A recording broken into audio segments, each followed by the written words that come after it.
Hello नमस्कार दोस्तों, welcome to my YouTube channel education IQ 2.0।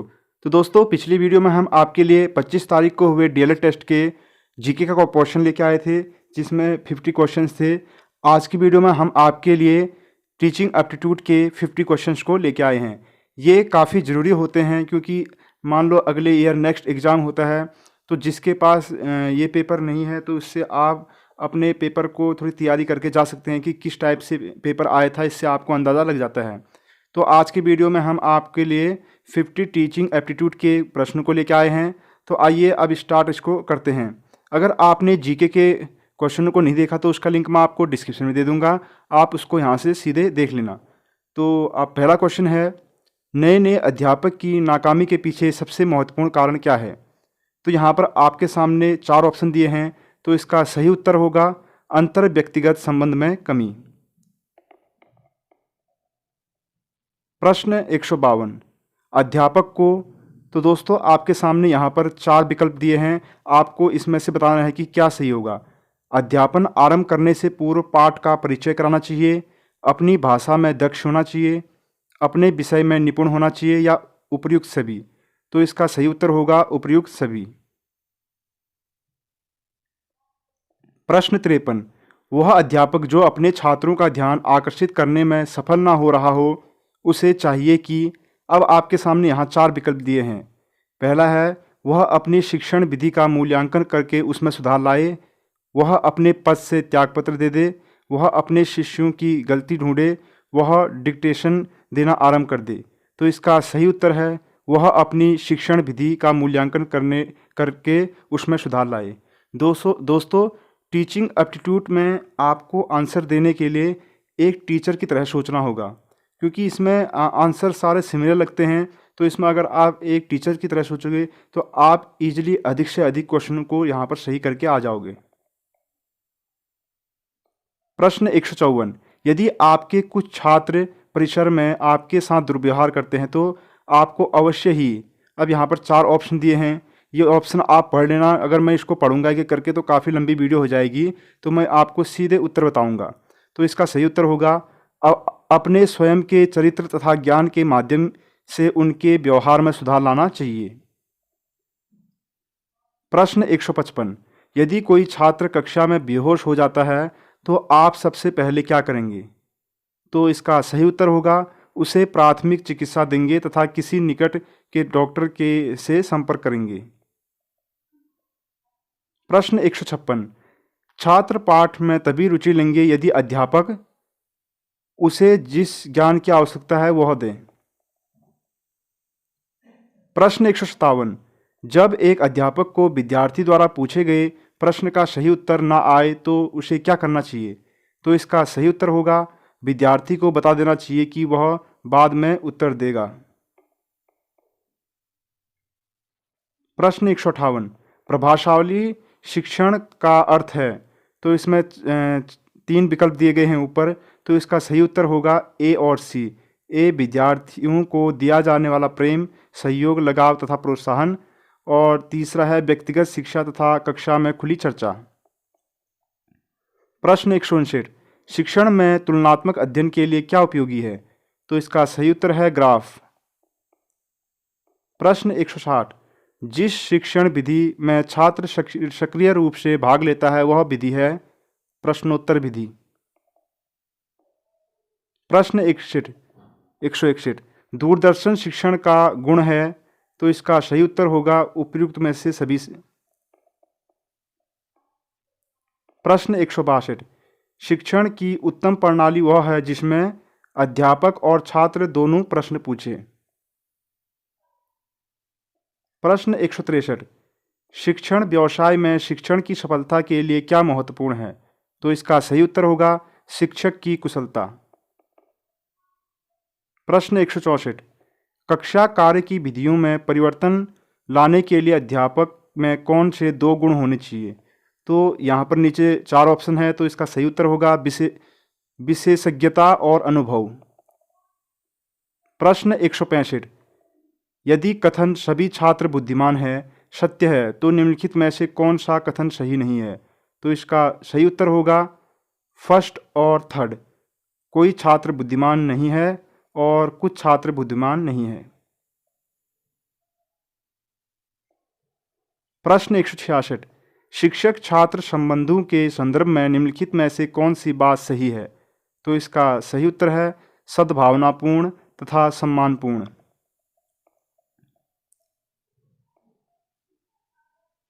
प्रश्न 167, एक सजीव कक्षा की स्थिति में यह हो सकता है कि इसका सही उत्तर है छात्र शिक्षक वार्तालाप निरंतर हो। प्रश्न 168, यदि कोई अभिभावक अपने बालक की परीक्षा में किसी प्रकार का भेदभाव अथवा पक्षपात करने के लिए कहे तो अध्यापक को चाहिए कि इसका सही उत्तर होगा नम्रता तथा दृढ़ता से के साथ ऐसा करने से मना करें। प्रश्न 169, एक छात्र यह जानना चाहता है कि क्या वह एक विशिष्ट रोजगार में अच्छा प्रदर्शन करेगा। इसका पूर्वानुमान लगाने के लिए निम्नलिखित में से किस उपकरण का प्रयोग किया जाएगा। तो इसका सही उत्तर होगा अभियोग्यता परीक्षण। प्रश्न 170, एक स्कूल शिक्षक श्री पटेल ने अपने छात्रों की सहायता से एक पाठ्यक्रम प्रतिमान विकसित किया। आने वाले वर्षों में यह प्रतिमान इतना लोकप्रिय हो गया कि धीरे धीरे जनपदों, राज्य और देश के सभी स्कूलों में इस प्रतिमान को लागू कर दिया गया। यह उदाहरण है आधार प्रतिमान का। प्रश्न 171, निम्नलिखित में से क्या समावेशी शिक्षा का तत्व नहीं है। तो इसका सही उत्तर होगा विशेष वर्ग स्थापन। प्रश्न 172, पाठ्यक्रम विकास के जमीनी प्रतिमान में निर्णय कौन लेता है। तो इसका सही उत्तर है अध्यापक। प्रश्न 173, एक शिक्षक विद्यार्थियों के साथ परिचर्चा आयोजित करता है और उन्हें शिक्षा के उच्चतर माध्यमिक स्तर पर उपयुक्त विषय का चयन करने में समर्थ बनाता है। इस प्रकार के निर्देशन को कहा जाता है। तो इसका सही उत्तर होगा शैक्षणिक निर्देशन। प्रश्न 174, प्रक्षेपित माध्यम वर्ग के अंतर्गत सम्मिलित शिक्षण सामग्री है फिल्मस। प्रश्न 175, दृश्य सहायक सामग्री का एक उदाहरण है प्लेनेल बोर्ड। प्रश्न 176, अच्छी परीक्षण विधियों की महत्वपूर्ण विशेषता है। तो इसका सही उत्तर होगा सी। इसमें आपको इसको सही क्रम में लगाना है। पहले वस्तुनिष्ठा, फिर विश्वसनीयता, वैधता और व्यवहारिकता। प्रश्न 177, शिक्षण के सबसे महत्वपूर्ण उद्देश्य हैं। यहाँ पर इसका उपरोक्त सभी होगा ज्ञानात्मक उद्देश्य, भावात्मक उद्देश्य, क्रियात्मक उद्देश्य। प्रश्न 178, शिक्षण का नियोजन करने के लिए शिक्षक को कौन सी क्रियाएं करनी होती है। तो इसका सही उत्तर होगा उपरोक्त सभी। इसमें कार्य विश्लेषण होगा, शिक्षण उद्देश्यों की पहचान, अधिगम उद्देश्यों को लिखना। प्रश्न 179, कहानी कथन प्रविधि के संबंध में निम्नलिखित में से कौन सा बिंदु सही नहीं है। तो यहाँ पर आपको 4 ऑप्शन दे रखे हैं। तो इसका सही उत्तर होगा कहानी लंबी होनी चाहिए। प्रश्न 180, प्रश्न पूछते समय किन बिंदुओं पर विशेष ध्यान देना चाहिए। तो इसका सही उत्तर होगा डी। इसमें से आपको पहला, दूसरा और तीसरा सही होगा। पहला है आपका प्रश्नों का वितरण कक्षा के सभी छात्रों के लिए समान रूप से होना चाहिए। प्रश्नों की पुनरावृत्ति नहीं होनी चाहिए। प्रश्न पूछने के ढंग में विविधता होनी चाहिए। प्रश्न 181, निम्नलिखित में से कौन सी शिक्षण प्रविधि नहीं है। तो इसका सही उत्तर होगा मूल्यांकन प्रविधि। प्रश्न 182, शिक्षण का सर्वाधिक अपेक्षित उद्देश्य होता है। तो दोस्तों इसका सही उत्तर होगा छात्रों के व्यवहार में वांछनीय परिवर्तन। प्रश्न 183, निम्नलिखित में से कौन सी एक धीमी गति से सीखने वाले छात्र की विशेषता नहीं है। तो इसका सही उत्तर है अमूर्त सोच।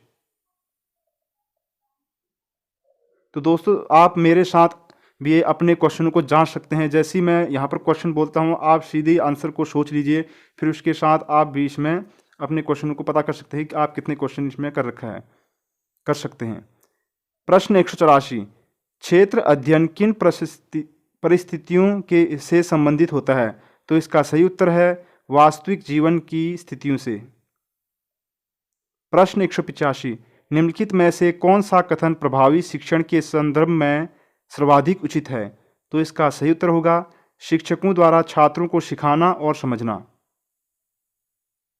प्रश्न 186, एक शिक्षक का मूल कर्तव्य है? तो यहाँ पर इसका सही उत्तर है छात्रों के बहुमुखी विकास में सहायता करना। प्रश्न 187, निम्न में से कौन सा अधिक परस्पर संवादात्मक और छात्र केंद्रित है? तो इसका सही उत्तर होगा समूह चर्चा।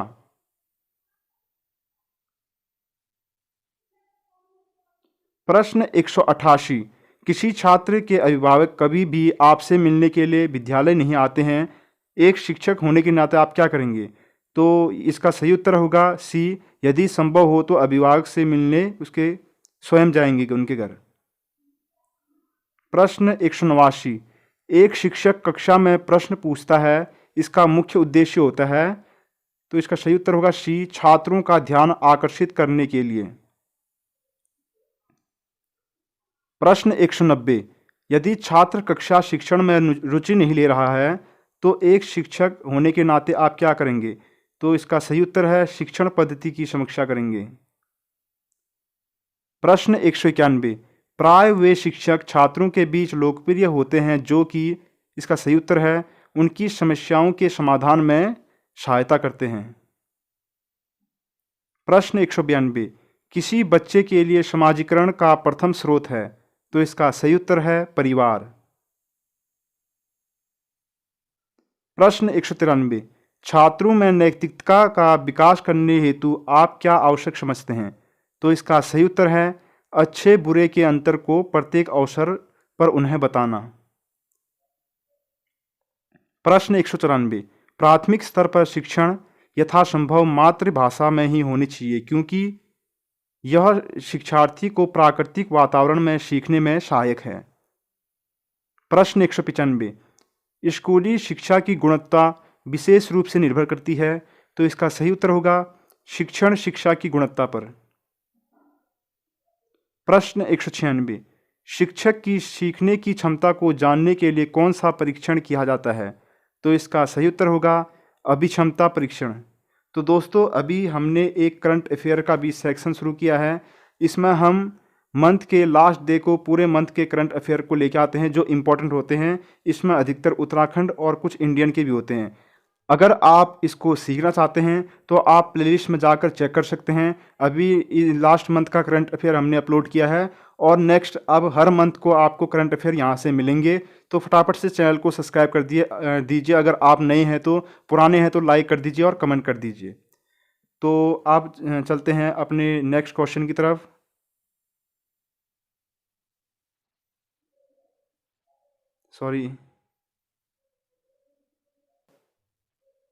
प्रश्न 197, उच्च बौद्धिक क्षमता के लोग अध्यापन में तभी आते हैं जब वे, तो इसका सही उत्तर होगा शिक्षक जैसी चुनौती भरा जीवन बिताना चाहते हैं। प्रश्न 198, शिक्षक छात्र के लिए, यहाँ पर 4 ऑप्शन है तो इसका सही उत्तर होगा मित्र व हितैषी की स्थिति में होता है। प्रश्न 199, विद्यालय से छात्रों को भागने का कारण है? तो इसका सही उत्तर होगा अध्यापकों का समस्या के प्रति उदासीन होना। प्रश्न 200, कक्षा में तिरस्कृत बालक का स्वाभाविक व्यवहार होगा नकारात्मक। तो दोस्तों आज की वीडियो में हम आपके लिए टीचिंग एप्टीट्यूड के 50 क्वेश्चन को लेकर आए हैं। हमने पहले जीके के पोर्शन को भी इसमें कवर कर दिया है और आज ये टीचिंग एप्टीट्यूड का भी कवर हो गया है। अगर आपको रीजनिंग और मैथ की भी वीडियो चाहिए तो इसमें अलग मैं पर्टिकुलर बना दूंगा, कमेंट सेक्शन में कमेंट कर देना। तो आई होप आपको वीडियो अच्छी लगी होगी। अच्छी लगी तो लाइक कर दीजिए, सब्सक्राइब कर दीजिए। आज के लिए इतना ही, मिलते हैं नेक्स्ट वीडियो में।